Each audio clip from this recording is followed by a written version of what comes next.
1,000 venomous comments swam across Caleb Vance's phone screen. He looked so much like Julian Astor, they said. Too much. It had to be deliberate. The kind of craven, calculated move that could make a burgeoning career implode before it truly began. Once a blessing, the resemblance had curdled into a curse. The internet had passed its verdict. Caleb was a cheap copy, a clout chaser coasting on the coattails of an icon. His agent, Mark, called, his voice a frantic buzz of static and panic through the phone. At first, the studio had thought the comparison was good press, a lucky break. But then came the historical drama, and stills from the set went viral. Side-by-side comparisons showed Caleb and Julian in similar period costumes, their expressions uncannily aligned. Mark's voice climbed an octave, demanding to know if Caleb had been secretly studying Julian, if this was all some grand, foolish scheme. Caleb leaned his head against the cool concrete wall of the dressing room, assuring Mark with a weary calm that he was just trying to get through his next appearance. He asked if they could discuss it after the show. Mark wasn't having it. He cut through the evasion, reminding Caleb that the live talk show taping was still an hour away and that he needed to confess if he'd been method acting his way into Julian Astor's persona. Caleb felt a headache blooming behind his eyes. He denied it flatly, suggesting with a humorless laugh that maybe Julian was the one copying him. Mark warned him not to even joke about that online, lest the ensuing firestorm get him blacklisted for good. He reminded Caleb of the vast difference in their professional standings. Then came the final blow. Julian's team was demanding a statement, an explanation. Mark suggested that Caleb should go and talk to Julian himself to clear the air. Caleb's refusal was instant and absolute. Impossible. He had spent years in this industry carefully curating his schedule, turning down roles and avoiding events, all to prevent this exact scenario. A face-to-face encounter with his ex-boyfriend. His protest was useless. Mark informed him that he had already pulled strings with the show's producers. Julian Astor was being brought in as a surprise guest. They would have their talk on camera. The line went dead before Caleb could argue, leaving him in a silent, suffocating room. The old dread returned, cold and familiar. A knock echoed on the door, and a production assistant's voice called out that it was almost time. Okay. He pushed himself to his feet and opened the door, but the hallway was empty. The assistant had already moved on.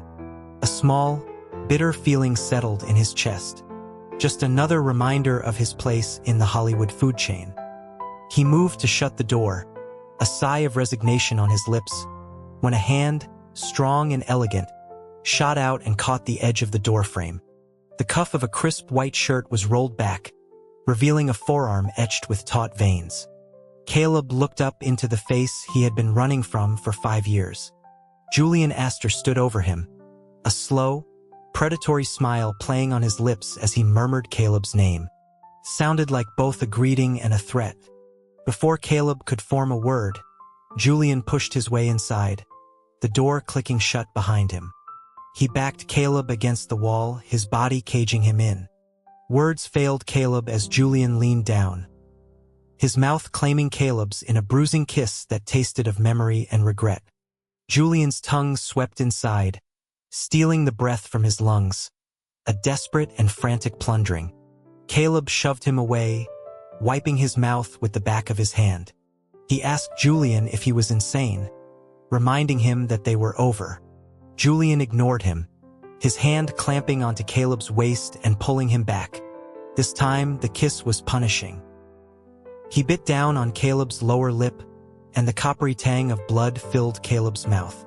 A frantic knocking sounded at the door. A staffer was asking for Caleb, wondering if he had seen Mr. Astor as they couldn't reach his phone.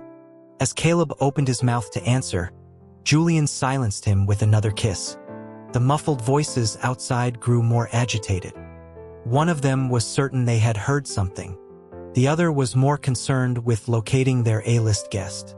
Julian pulled away just enough to whisper against Caleb's ear that his career didn't seem to be going so well if no one cared whether he was in his dressing room or not.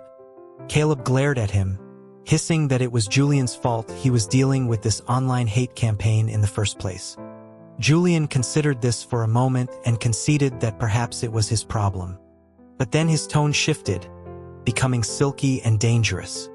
He reminded Caleb that while Caleb had said they were breaking up, he didn't recall ever agreeing to it. Before Caleb could process the implication, the sound of a keycard sliding into the lock sent a jolt of panic through him. He scrambled, pushing Julian toward the large vanity mirror, shoving him into the narrow space behind it just as the door swung open. Caleb threw himself into his chair, rubbing his eyes as if he'd just woken up. The crew member frowned, asking if he'd been in here the whole time. Caleb feigned drowsiness, murmuring that he must have dozed off. The man seemed skeptical but asked if he'd seen Julian. Caleb was about to deny it when a soft thud came from behind the vanity. He quickly covered the sound, claiming he'd just knocked something over. The man's eyes narrowed, fixing on Caleb's mouth. He asked what happened to his lip. Caleb touched his lower lip, his fingers coming away with a smear of blood. He stammered out a weak excuse about being nipped by a dog earlier. The man gave him a long, knowing look. He took a step into the room, his path leading him directly toward the vanity. Caleb's heart hammered against his ribs, but before he could intervene, Julian stepped out from behind the mirror, looking utterly composed. The staffer was stunned, asking how he and Caleb came to be in the same room. Julian arched an eyebrow in Caleb's direction, a ghost of a smirk on his face. He was just settling a private score, he said. The man, clearly intimidated, asked no more questions. Once they were alone again, Caleb rounded on him, demanding to know why he hadn't stayed hidden. Julian feigned a grimace, rubbing his lower back and complaining that a man of his height wasn't meant for such cramped spaces. Caleb retorted that all he ever did was play the victim. They walked onto the set from opposite sides. Seated between them was Lila Monroe, a popular actress who had recently starred opposite Julian in a blockbuster film. Rumor had it her team had pushed for a PR-driven romance, an idea Julian had personally vetoed. Lila's smile was tight when she saw him. The talk show was a short-format interview program, and today's theme was first love. Its host was infamous for his ability to coax secrets out of even the most guarded celebrities. The host started with some warm-up questions. Lila greeted Julian effusively, remarking on what a coincidence it was to see him. The host seized on this, noting that Julian rarely did talk shows and pressing him for the special reason he'd made an exception. Julian's gaze flickered to Caleb. He said he came for a person, then asked Caleb if that was right. Caleb stared pointedly at the floor. The host, sensing drama, glanced toward Lila. He then commented on a curious detail, noting that both Julian's and Lila's lipstick appeared smudged. The audience erupted in whispers, their gazes darting between the two. The theory of a secret romance solidified in the collective imagination. Lila, blushing, touched her lips and demurred that everyone was reading too much into a simple accident. The host turned to Julian, asking if his lipstick had also been smudged by accident. Julian looked directly at Caleb. "Someone smudged it for me," he said, but he didn't think that person would want him to say who. The audience screamed for a name. The official interview began. The first question was about their first loves. Lila went first, her eyes fixed on Julian, speaking of a serious, introverted man she met after entering the industry, a man she admired for his dedication. When the microphone came to Caleb, he glanced at Julian's expectant face and stated flatly that he'd never had a first love. The host expressed his disbelief, but Caleb held firm, insisting through gritted teeth that he had never been in love. Julian's expression darkened. Finally, it was Julian's turn. The host mentioned that he'd heard Julian's first love story was a beautiful one. Julian nodded, his eyes finding Caleb's again. "My first love," he began, "was beautiful." Caleb couldn't stop the derisive snort that escaped him. Beautiful? Was that really the word for a 6'2" man? The crowd went wild, certain the compliment was meant for Lila. The ship had officially sailed. Caleb, to them, was now the third wheel. The next question was about showmances. Lila held up a yes paddle. Caleb held up a firm no. Julian paused, his eyes lingering on Caleb's sign. He finally lifted his own no paddle, remarking that he'd just seen an answer that made him happy. The audience was confused. If not a showman's, then what? The host moved on. Are you and your first love over for good? Lila and Julian simultaneously held up no paddles. Julian looked at the camera, a melancholic weight in his voice. He explained that it wasn't really over. His first love had broken up with him, but he had never accepted it. He just thinks I'm not good enough for him now, he added. The audience buzzed, a new theory taking shape. This didn't sound like Lila Monroe at all. Just as the host was about to ask the next question, Julian interrupted. He suggested there was a more important question to ask. He told the host to ask if their first love was a man or a woman. A chill went down Caleb's spine. He gave a slight, almost imperceptible shake of his head. Julian let out a soft laugh. Of course, he said, the coward would never tell the truth. People say we look alike, he continued, his voice dropping to a conspiratorial murmur. That's what happens when you kiss someone enough. You start to look like them. The studio audience exploded. Same sex. Looked alike. A bitten lip. The pieces clicked into place with an audible gasp. A new ship, more powerful and fraught with history than anyone could have imagined, was launched into the world. Caleb wished the stage would open up and swallow him whole. In the aftermath, fan pages dedicated to Caleb and Julian appeared overnight, churning out fiction and art depicting them as a star-crossed pair. Looking at a piece of fan art, a tender, romanticized version of their past, Caleb felt a strange sense of dislocation. When he had first started acting, no one knew. The breakup had been a clean cut, a severing. Julian went on to become a titan of the industry, a brilliant, untouchable star. Caleb had become a struggling actor, clawing his way up from obscurity, known only for a passing resemblance to a man who had once been his entire world. He'd always assumed Julian's fans would never accept it, the truth of who their idol had once loved. And so he had hidden until now. His phone rang. It was Mark. He asked if the first love Julian was talking about was him. Caleb managed a single affirmative syllable. Mark suddenly understood. It was him from that night 5 years ago, the one where Caleb ate 10 pounds of crawfish, drank a bottle of whiskey, and was caught on camera by a paparazzo while trying to teach a stray cat to ballroom dance. A video Mark had paid a fortune to suppress. Caleb was mortified that he remembered. Mark brushed it off, saying it was obvious, especially given the giant Julian Astor movie poster hanging in Caleb's bedroom. He knew Caleb wanted to get back together. He had already booked them on another show, a reality dating series. As commentators, Julian's team was enthusiastic. Mark told him to be smart about it and hung up. Caleb turned, startled to find Julian standing right behind him. That poster, Julian drawled, someone gave it to me. I thought it would be a shame to throw it away. Julian's lip quirked. Fine, he said, next time I'll sign it for you. And so Caleb found himself bundled off to a reality show set. They were observation panelists for a dating competition, analyzing the drama unfolding between the contestants. One of the other panelists noted that a female contestant, Shania, was avoiding her ex, Logan, even though it was clear he wanted to reconcile.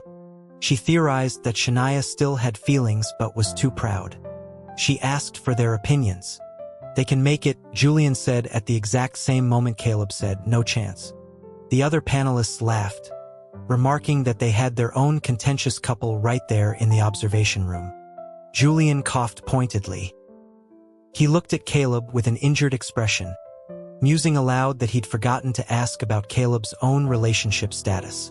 He mentioned hearing rumors that Caleb was getting close with another actor from his last project.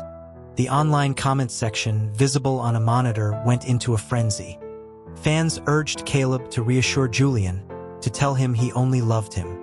Caleb hissed Julian's name, reminding him they were filming. Julian's expression was all innocence. He knew that, but he argued that the commentators' own romantic experiences were relevant to their analysis. The other panelists, delighted, urged Caleb to indulge Julian's curiosity. With a long-suffering sigh, Caleb admitted he was single. The change in Julian's demeanor was immediate, a visible wave of relief and triumph. A fellow panelist teased that this wasn't the stoic Julian Astor they all knew. Julian's gaze softened as he looked at Caleb. Someone's influence, he said. He then mused that he would love to be in the dating pool with the contestants, but he was afraid Caleb wouldn't like it. His voice was laced with a theatrical sadness. He told Caleb he seemed unhappy that he was there, that he wouldn't even acknowledge their past. He wondered aloud if Caleb was ashamed that they were two men, or if he was simply ashamed of him. The comments section exploded with pleas for Caleb to say he was happy, to comfort the sad puppy dog of a movie star. Caleb's mind spun back to the beginning, to the man he had once known, so different from the star who sat beside him now. Back then, Julian had been a plaything in a high-end private club in Beverly Hills, paid by the hour, his pride a fragile shield against the contempt of the wealthy patrons. Caleb, 20 and reckless, had gone there on a dare, using his father's name for entry. He had picked Julian from the lineup. He was the tallest, the most striking, with an aristocrat's bearing that was tragically out of place. Back in the private room, Julian had moved to take off his shirt. Caleb stopped him, sliding a $1,000 bill across the table and asking if he'd play a few games of chess instead. Julian, surprised, informed him that the money would only cover one game. He was brilliant, not just at chess but at everything. He was a scholar, a gamer, a natural talent who had ended up here simply because he was desperate for money. Caleb paid for all of his time, bringing him home, away from that place. One night, while his parents screamed at each other downstairs, Caleb lit his first cigarette.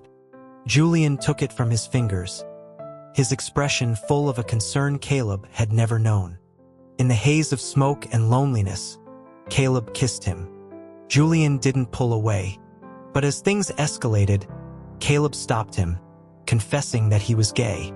Julian had smiled, a real, unguarded smile, and pushed Caleb gently onto his back. "Me too," he'd said, "so don't be afraid." Their relationship bloomed in that fragile space. Then Caleb's family went bankrupt overnight. They moved into a tiny, run-down apartment in Van Nuys, the glamour of their old lives a distant dream. One day, Caleb came home to hear Julian on the phone. "Sorry," Julian was saying, "I'm a bottom too. Two bottoms can't make it work." The words hit Caleb like a physical blow. He didn't want Julian to change for him, to force himself into a role he didn't want. The relationship had started with money, and now it would end with its absence. He broke up with him, trying to give Julian a large sum of cash which Julian refused. His eyes red-rimmed as he asked if Caleb was leaving him because he was dirty, because of his past. After the reality show taping, Caleb pulled out his phone and switched to his anonymous account, Echo Park Swan. He sent a message to Julian's official profile. "Happy birthday." It was the 5th year he had done so. In previous years, there had been no reply. This time, a message came back almost instantly. "You remembered." Julian couldn't know it was him. Caleb had learned Julian's birthday from a third party long ago and had planned a surprise that never happened. Mark called again. "Get dressed. You have a magazine shoot." Caleb was suspicious. A-list magazine shoots didn't fall into the laps of actors at his level. The catch, Mark explained, was that it was a special birthday feature for Julian, and the magazine only shot real couples. Julian's team had requested him specifically. When Caleb arrived, Julian was already in makeup. Caleb tried to slip past unnoticed, his face averted, but Julian's voice stopped him. "Still pretending you don't know me, even when we're about to be half-naked together." The photographer greeted them warmly, telling them to relax and be natural. He confessed it was his first time shooting two men, but that they looked good together. Julian's lips curved into a sly smile. "A good match?" he asked. "Like we have chemistry?" The photographer laughed, saying they'd need even more intensity for the photos. He suggested they shoot without shirts. Julian looked at Caleb, a challenge in his eyes. "I'm fine with it. I'm sure Caleb is too." Caleb agreed, but he was stiff and awkward on set. The photographer grew frustrated. "This is a romance feature," he pleaded. He needed tension, a story in their eyes. Julian suggested they take a break, that he could help Caleb find the right mood. He led Caleb to an empty outdoor terrace. "Where are you taking me?" Caleb asked, his unease growing. Julian's answer was simple: to find the feeling. On the deserted terrace, under the hazy LA sky, he leaned in and gently captured Caleb's lips. The kiss was slow and deep, and it unraveled something inside Caleb that had been knotted tight for years. He melted into it. When they returned to the set, the air between them had changed. Caleb was flushed but relaxed. He moved with a new fluidity, his hands resting naturally on Julian's shoulders, his head tilted back against the solid warmth of Julian's chest. The rest of the shoot was a success. As they reviewed the images, Julian leaned over Caleb's shoulder, his body a warm shield, his scent, sandalwood and something uniquely his, enveloping Caleb. Caleb secretly inhaled and caught the faint smile on Julian's face in his peripheral vision. He knew. Julian asked which shot he preferred. Caleb pointed to one where their faces were both clearly visible, avoiding the more intimate photo where Julian was looking down at him with an expression of raw tenderness. He said he didn't want to be accused of riding Julian's coattails again. Julian chuckled. "My fans aren't that bad," he said. "Most of them want us to be together. And so do I." After the shoot, Caleb found himself being followed by paparazzi. Mark groaned over the phone that Julian's fame was clearly rubbing off on him. Caleb slipped out of the car and tried to use a back entrance to his hotel, but the photographers were relentless, even following him into the lobby. He made a panicked dash for the stairs. A hand grabbed his wrist, pulling him into a dark room. The door shut, and Caleb gasped for breath, thanking his savior. "No problem." The voice was achingly familiar. "Julian?" He was staying in the same hotel. He said he'd just moved in and happened to see Caleb's predicament. Caleb found the coincidence highly suspect. A small, black Shiba Inu trotted out from another room and began sniffing at Caleb's ankles. Julian emerged with a bowl of food. "Good boy, Rai." He explained that he'd adopted the dog, another abandoned thing. "Just like me," he added, his gaze heavy. Caleb forced a laugh, reminding him that he was Julian Astor now. The whole world was at his feet. "Is it?" Julian asked, his voice suddenly raw. "Are you happy, Caleb? Is this life where I don't have to worry about what people think? Where no one can spit on me for what I had to do to survive? Is it what you think it is?"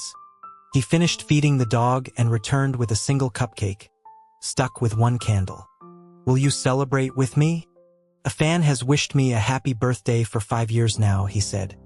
"If it weren't for him, I might have forgotten the date entirely."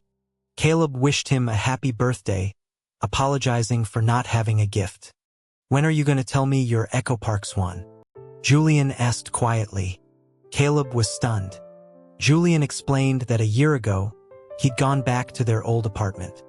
It was dilapidated, but behind it, he found a patch of wild swans near the lake.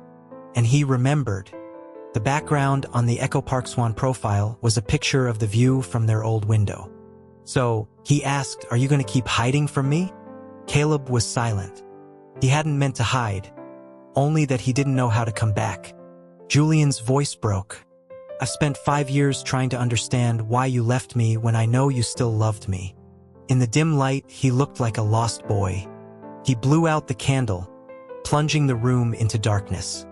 In that darkness, his lips found Caleb's, and a hot tear fell from his eye onto Caleb's cheek. Something in Caleb broke. Fine. If this was what it took to be with Julian, he would do it. He would be the top. Drawing on years of secretly Googled tutorials, He pushed Julian back onto the bed, straddling him and grabbing the back of his neck. Just as he was about to kiss him, Julian stopped him. "Caleb, what are you doing?" Caleb explained that since Julian liked to be on the bottom, he would. Julian started to laugh, a deep, rumbling sound. "That's why you broke up with me?" "Oh, Caleb."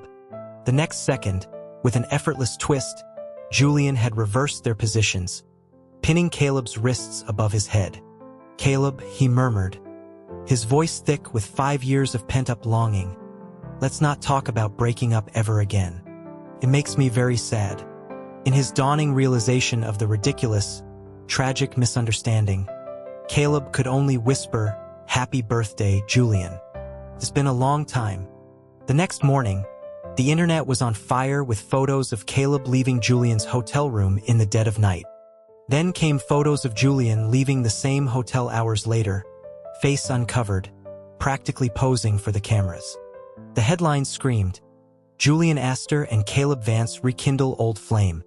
Caleb stormed over to Julian's to demand a PR strategy, only to find him perfectly calm. "They already have the pictures," he said. "Why don't we just go public?" When Caleb accused him of being insane, Julian showed him his phone. The fans were ecstatic. Just then, Julian's phone rang.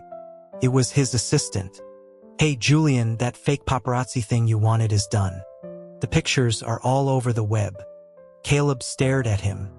Julian confessed everything. The actors he'd hired, the trending topics he'd bought. "The mood is right," he said, looking at Caleb with pleading eyes. "Will you please just make it official? My love?" Caleb sighed, a smile he couldn't suppress finally breaking through. "Fine." Julian immediately typed out an official announcement for both of them, admitting he'd learned a lot from reading all their fanfiction. Caleb was now certain Julian was certifiably lovesick. After they posted, Julian spent hours liking every positive comment, his online presence shifting from aloof movie star to hyperactive, lovesick monkey. He was even caught liking an R-rated comic of the two of them. His publicist despaired as Julian systematically dismantled his carefully constructed cool guy persona, replacing it with one unshakable brand, Caleb Vance's biggest fan. The latest trending topic was Julian Astor wreaks havoc in Caleb Vance's comments. Under Caleb's latest official photoshoot pictures, Julian had commented, "So cute. My heart just exploded." Under a fan's comment calling Caleb my handsome prince, Julian had replied, "Sorry, this handsome prince already has a king." "Who?" "Me." Caleb stormed home to confront him, finding Julian on the sofa, scrolling on his tablet with Rai asleep at his feet. He was reading their fanfiction. "Wanna read with me?" he asked, holding up the tablet.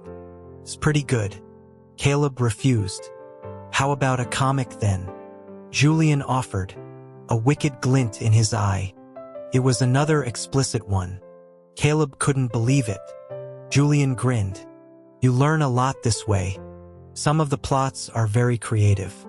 How about we rehearse a scene tonight?" Caleb threw a cushion at his head. "You are impossible."